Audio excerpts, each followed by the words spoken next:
Hello everyone, मैं Ali Abbas Jafri Abbas educational society से।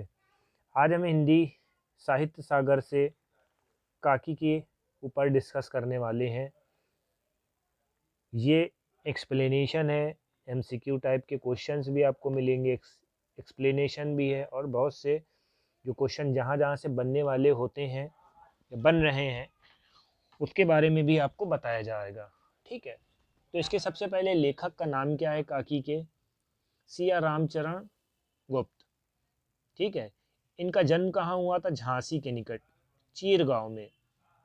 Question यहाँ से बनना शुरू हो जाएगा। काकी के लेखक का नाम क्या है? कहाँ पैदा हुए थे? सिया राम शरण गुप्त जी। झांसी में। कब पैदा हुए थे? 1895 में। ठीक है, प्रारंभिक शिक्षा इन्होंने घर पे ही प्राप्त करी थी, गुजराती, हिंदी, इंग्लिश। ठीक है,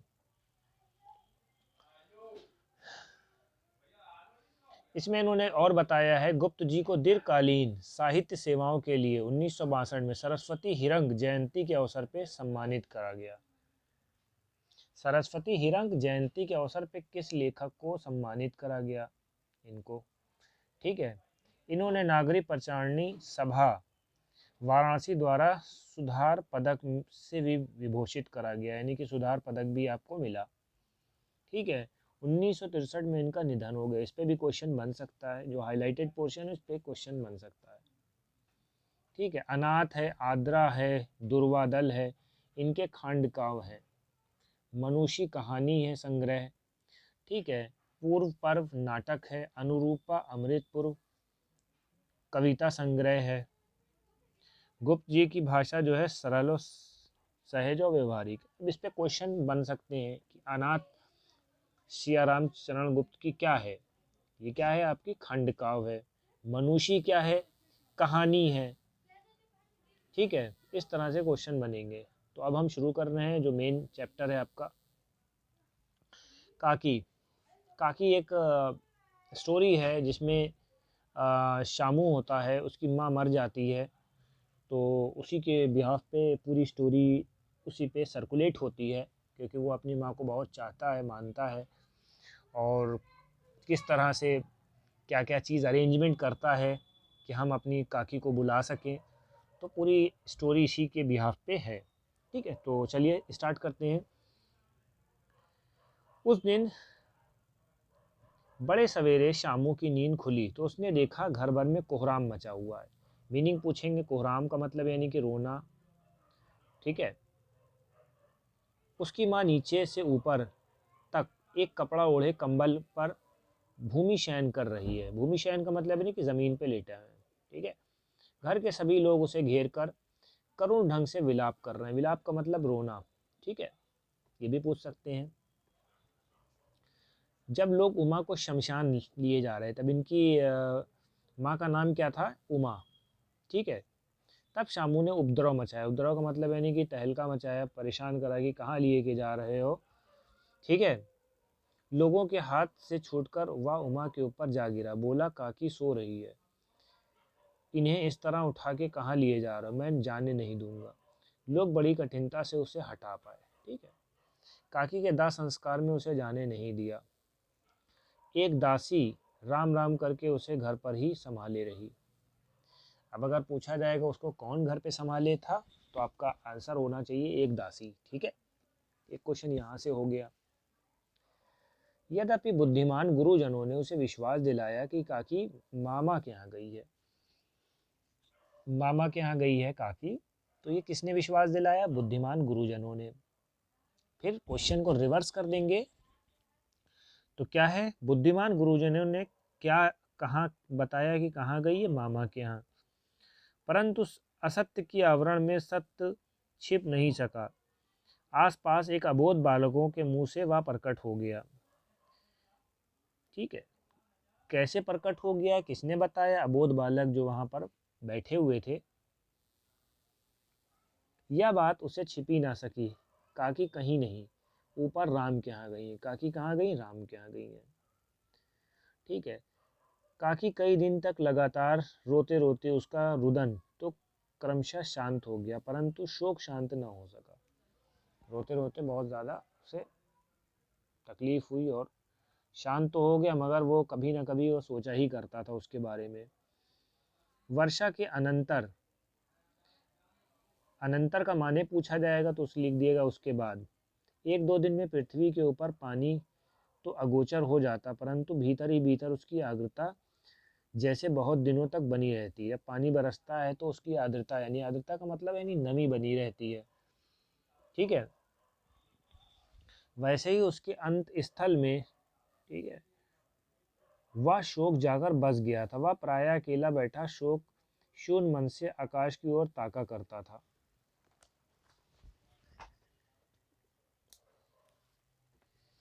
उस दिन उसने ऊपर आसमान में पतंग उड़ती देखी। न जाने क्या सोच के हृदय खिल उठा। अब अगर पूछा जाएगा कि शामू को का हृदय एकदम ही से क्यों खिल उठा, तो आपका आंसर होना चाहिए पतंगों को उड़ते देख के, ठीक है, खुश हो गया। विश्वेश्वर के पास पहुंचा। विश्वेश्वर कौन है? उनके बाप हैं। काका, मुझे मुझे पतंग मंगवा दो, ठीक है। विश्वेश्वर क्या है? सॉरी, उनके काका हैं, ठीक है। पत्नी की मृत्यु के बाद विश्वेश्वर अन्य मनस्क रहा करते थे। अनमनस्क मतलब क्या होता है? जिसका मन कहीं लगे ना, ठीक है।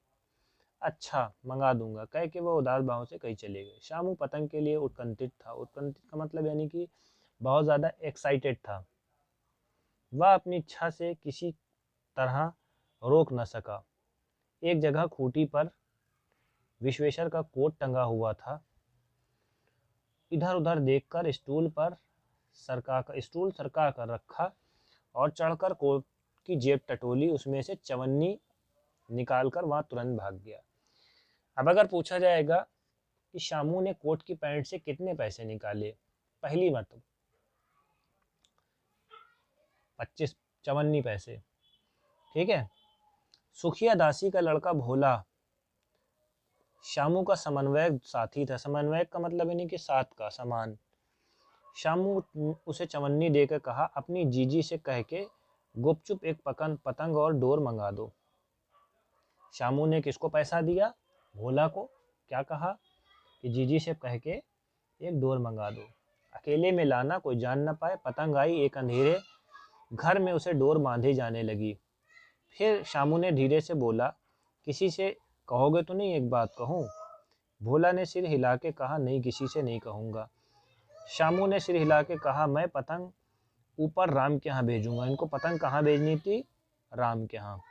इसे पकड़ के काकी नीचे आ जाएंगे। मैं लिखना नहीं जानता, नहीं तो इस पर नाम लिख देता, ठीक है। भोला शामू से ज़्यादा अधिक समझदार था। उसको बात बहुत अच्छी लगी, परंतु कठिनता ये है कि डोर पतली है, इसे पकड़कर उतर नहीं सकती, टूट जाने का डर है। रस्सी मोटी होगी तो आ जाएंगी, ठीक है। भोला ने शामू से क्या कहा कि रस्सी पतली है, ठीक है, डोर पतली है, हमें रस्सी की ज़रूरत होगी और वो रस्सी पकड़ के आ जाएंगी। शामू गंभीर हो गया। मतलब बात लाख रुपए की सुझाई, परंतु कठिनता यह थी मोटी रस्सी कैसे मंगाई जाए। पास में दाम है नहीं, और घर के जो आदमी हैं काकी को बिना दया माया के जला आए हैं, ठीक है, वे इस काम के लिए कुछ नहीं देंगे। उस दिन शामू को चिंता के मारे रात भर नींद नहीं आई, ठीक है। पहले दिन तरकीब से दूसरे दिन पहले दिन की तरकीब से दूसरे दिन विश्वेश्वर के कोट से 1 रुपये निकाला, ले जाकर भोला को दे दिया। देख भोला, किसी को मालूम ना होने पाए, अच्छी अच्छी रस्सियाँ मंगा दो, ठीक है। एक रस्सी ओछी है, ओछी का मतलब यानी छोटी, इसका भी मीनिंग आप पूछ सकते हैं, ठीक है। जवाहर भैया से मैं एक कागज़ पर काकी लिखवा दूंगा। काकी किससे लिखवाऊंगा? जवाहर भैया से, ठीक है। नाम की चिट रहेगी तो पतंग उन्हीं के पास पहुंचेगी, ठीक है। ये दोनों रस्सी बांध रहे थे कि एकदम ही से शुभ काम में जो है कुछ न कुछ प्रॉब्लम हो गई और वहाँ विश्वेश्वर आ गए। भोला ओ शामू को धमकाकर बोले, तुमने हमारे कोट से रुपए निकाला है। भोला सकपकाकर एक ही डांट में मुखबिर बन गया। मुखबिर का मतलब क्या होता है? भेद खोलने वाला, सबकी बातें बता दे। शामू भैया ने रस्सी और पतंग मंगाने के लिए पैसे निकाले थे। विश्वेश्वर ने शामू को 2 तमाचे जड़े। चोरी सीख कर जेल जाएगा? अच्छा, तुझे आज अच्छी तरीके से समझाता हूँ। यह कहकर फिर तमाचे जड़े और कान मलने के बाद पतंग फाड़ डाली। अब रस्सियों को देखकर कहा, यह किसने मंगाई? भोला ने कहा, इन्होंने ही मंगाई थी। कहते थे कि पतंग तानकर काकी को राम के यहाँ से नीचे उतारेंगे। विश्वेश्वर हतबुद्धि, हतबुद्धि का मतलब यानी कि बिल्कुल समझ ना पाना कोई चीज़, ठीक है, वहीं खड़े रह गए। उन्होंने फटी पतंग उठाकर देखी। उस पर चिपके हुए कागज़ पर लिखा हुआ था काकी। ठीक है, तो ये चैप्टर आपका ख़त्म हो गया है। इस पे क्वेश्चन आंसर जैसे जैसे आ रहे थे उस तरह से हमने बता दिया है। ठीक है, अपने माँ बाप का प्यार इस चैप्टर में बताया गया है। ठीक है, कि किस तरह से वो अपनी काकी को चाहता था। कुछ छोटे बहुत क्वेश्चन बनाए हुए हैं, ये आप देख लीजिए। सिया रामचरण जी का जन्म कब हुआ था? 1895 में। पुष्प वर्षा क्या है? नाटक, इसी पे आधारित कई क्वेश्चंस बन सकते हैं। और शामू की नींद खुली तो उसने क्या देखा? कि घर में कोहराम मचा हुआ है। बुद्धिमान गुरुजनों ने शामू को क्या विश्वास दिलाया? मामा भांजे के यहाँ गई है, माँ मामा के यहाँ गई है। ठीक है, शामू को किससे पता चला कि उसकी काकी राम के पास गई है? अबोध बालकों से। वह प्रायः अकेला बैठा बैठा शून्य मन से आकाश की ओर ताका करता था। किसको देखा करता था वो? काकी को। विश्वेश्वर क्यों उदास रहते थे? अपनी पत्नी की मृत्यु के कारण। खूंटी पर क्या टंगा हुआ था? कोट। क्वेश्चन भी ऐसे पूछा जाएगा, सबसे पहले इन लोगों ने कोट से कितने पैसे निकाले? 54 निकाली। दूसरी मर्तबा कितना निकाला? 1 रुपये निकाला। पतंग पे नाम कौन लिखेगा? जवाहर भैया। ठीक है, तो इस तरह से क्वेश्चन बनेंगे आपके। आपको हमारी वीडियो कैसी लगी? लाइक करें, कमेंट करें और सब्सक्राइब करें। ठीक है, थैंक यू।